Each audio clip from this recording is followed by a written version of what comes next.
New York Post reveals smoking gun over Hunter Biden emails just 3 weeks before the 2020 presidential elections. Big tech meltdown as both Twitter and Facebook go on a link blocking warpath over any post discussing Biden email corruption containing links to the New York Post article. I'm Kevin McIntyre, and you are listening to episode 9 of the Podfather Show.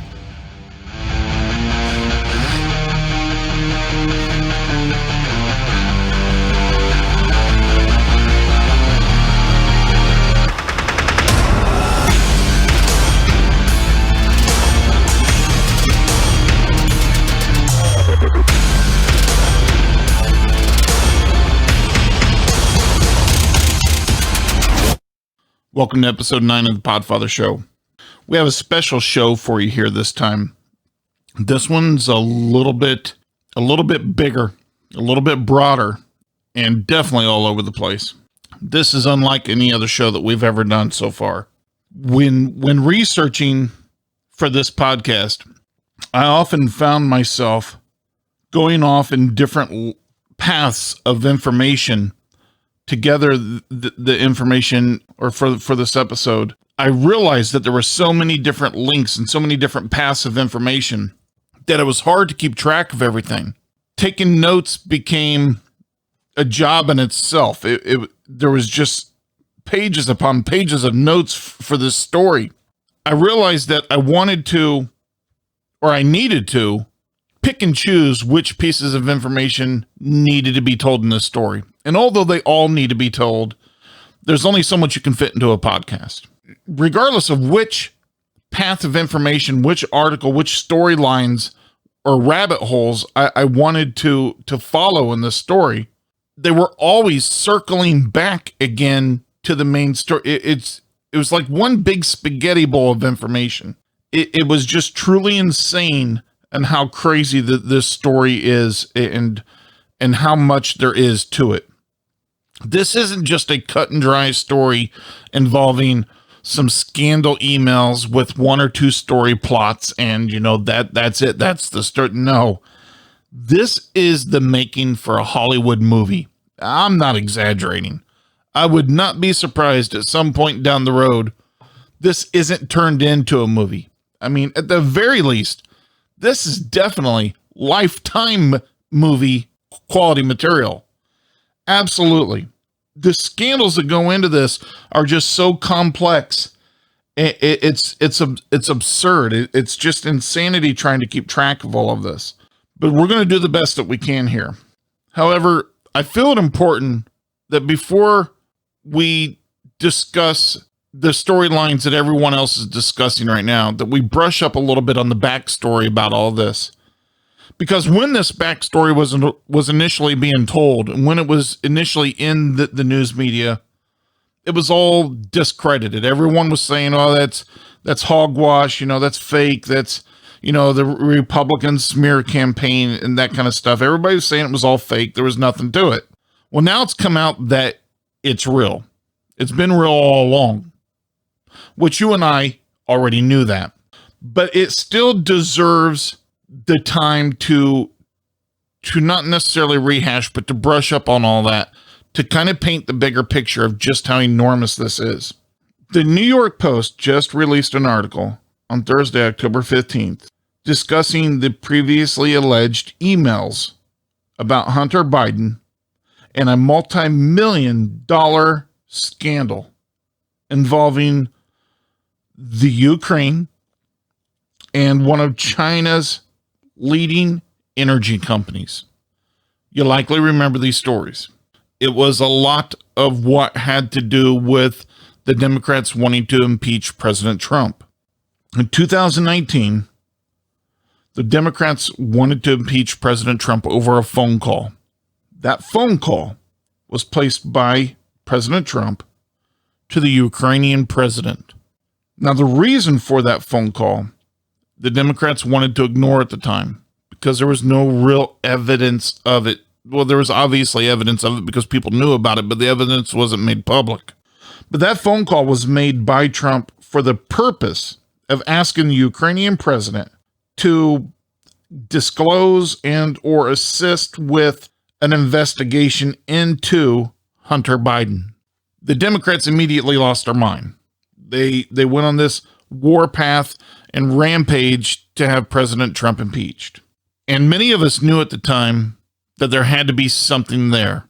You don't impeach a president for wanting to investigate crimes. That's just not normal behavior.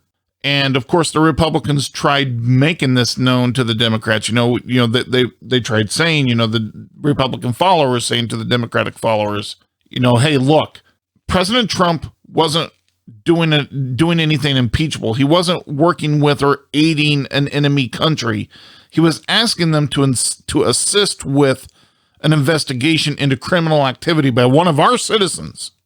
Hunter Biden was allegedly accepting, at the time it was alleged, come to find out now because of the revelation of these emails being released that it's true, but he was accepting millions of dollars from a Ukrainian-based company that was in the energy sector, a natural gas or oil company.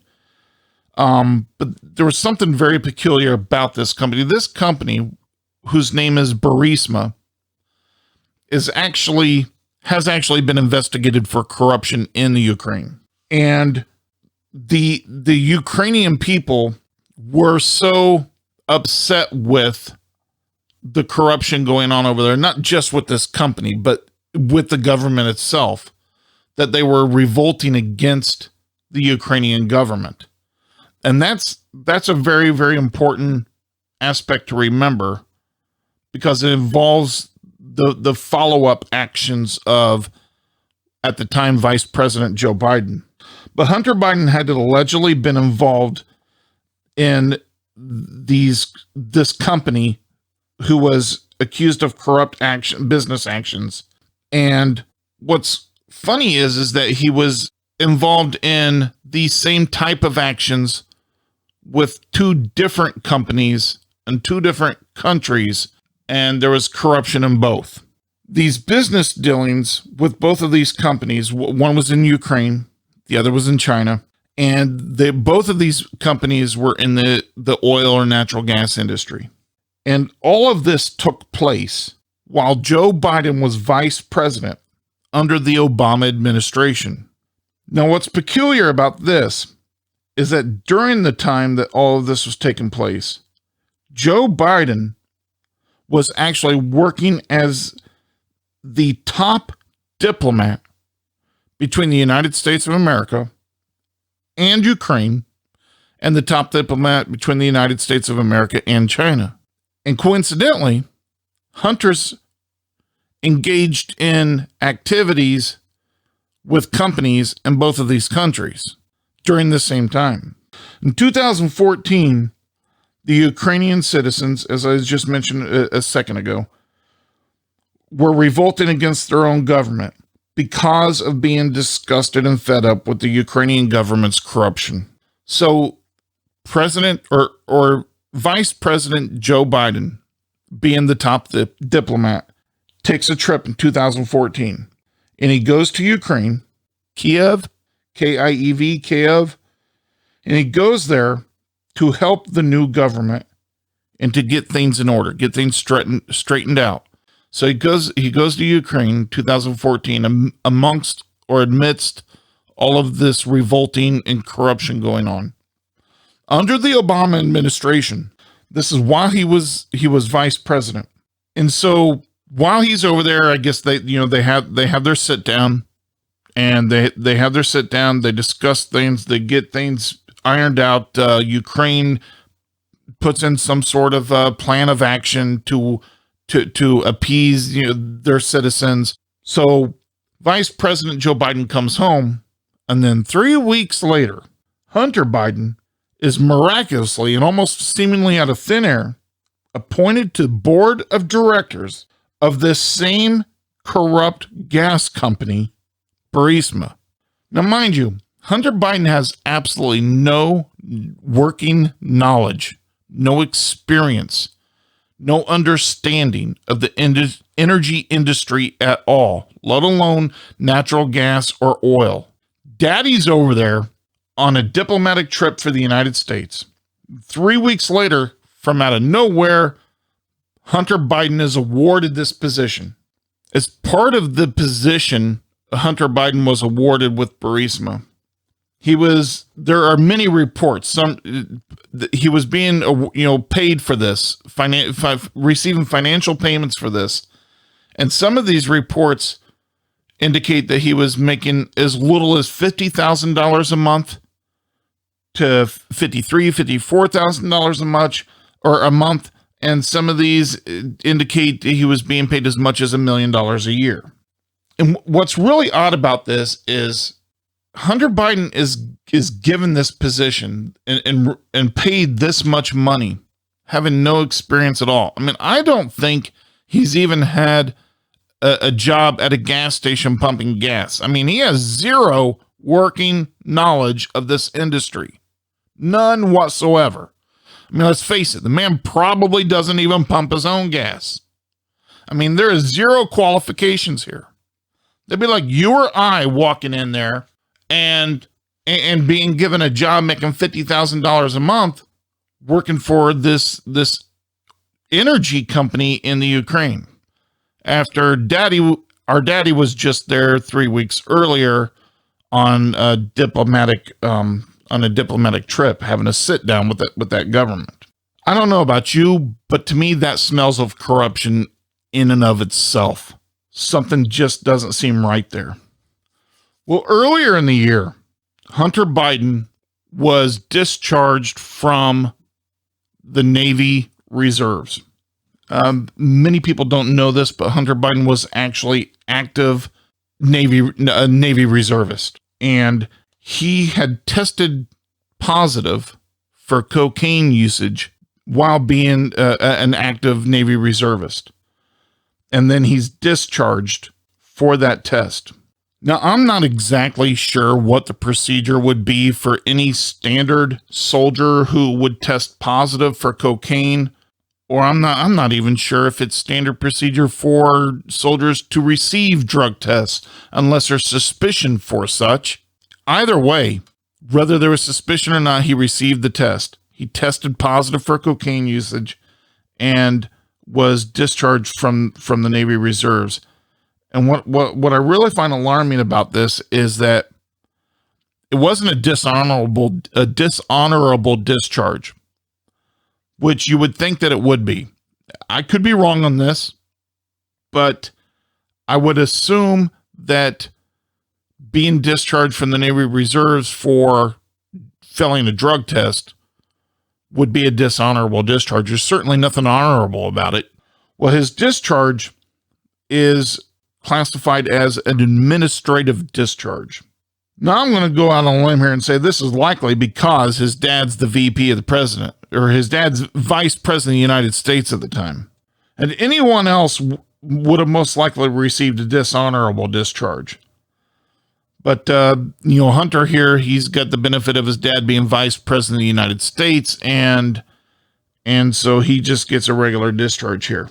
I bring this up because there's proof here of Hunter Biden having interactions with illicit drugs. And this does have something to do with the emails and this hard drive that was found on this laptop from the computer repair company. We're going to get into that here in a minute. But I wanted to bring that up because this isn't a hearsay. This isn't a smear campaign. This is a factual piece of information that is documented and proven to have happened. So the Democrats can't come back and say, well, you're making this up. That never happened. He wasn't dishonored, or he wasn't discharged for drug. Yes, yeah, he absolutely was. And that can easily be proven. So that statement leads credibility to a statement we're going to be making here in a few minutes regarding Hunter Biden's drug habits. So Hunter Biden is placed on the board of directors for Burisma. And again, with no experience whatsoever. Daddy was just there on a diplomatic trip. And all of this is being brought up again in these emails, which was just released by the New York Post on Thursday. This is where the plot thickens. And December 2013, a year prior, Joe Biden arrives in Beijing, China, and he's greeted by the Chinese diplomats there at the airport. This, again, is also factual information.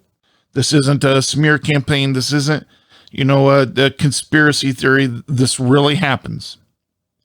So December 2013, Joe Biden, when he was vice president under the Obama administration, takes a diplomatic trip to China a year before the Ukraine scandal. And as he's getting off the airplane, the news stations are there, the cameras are rolling, Joe Biden's coming out off the airplane and trailing immediately behind him, you guessed it, Hunter Biden. Not so alarming in itself. Big deal, you may say.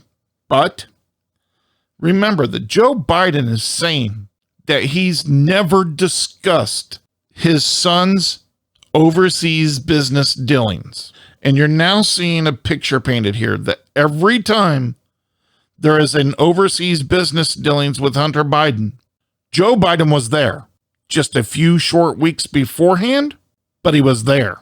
And yet he claims to never have discussed any of his son's overseas business dealings with him. Well, literally less than 2 weeks after the diplomatic trip to China, Hunter Biden's attorney's firm, Hunter Biden, I guess, is an attorney. He has an attorney firm, licensed to practice law here in the United States. And his firm now strikes a multi-million-dollar deal with the Ukrainian natural gas company Burisma, has another extremely lucrative deal, this time in China. He's in China with his dad. 2 weeks later, he gets another extremely lucrative deal with another energy company. This time it's underneath his attorney's firm. Now, what an attorney's firm has, what interest they have in overseas international energy companies is beyond me. But Hunter Biden's firm sets up this investment fund with the Bank of China, which is governed directly by China. This investment fund between Hunter Biden, his attorney's firm, and the government-ran Bank of China stated now this is all in these emails, stated that there was projected to raise a whopping $1.5 billion. That's billion with a B, 9 zeros. So apparently, attorneys have some extremely valuable asset to provide to energy companies, and it's worth a lot of money to energy companies. And they're willing to pay millions and billions of dollars for these, whatever it is. I can't even think of anything. Whatever it is that an attorney's firm could be providing to these energy companies, they think it's worth a lot of money. As of 2019, it is reported that Hunter Biden is still directly involved with this same investment fund. So 2013, the investment fund set up. It's projected to generate $1.5 billion. As of 2019, according to these emails, unless there's another source here that had gathered this information, it was shown that Hunter Biden was still in direct contact with this investment fund in China. So I'm assuming that this $1.5 billion is indeed coming in at this point. Now, while Hunter Biden and Joe Biden both claim that Joe Biden has never discussed any of Hunter Biden's overseas work or business dealings, that remains impossible for me to believe. Because as I had stated, Joe Biden was there both times. These emails even go on to state that Hunter Biden had introduced some of these overseas people associated with these companies to his father.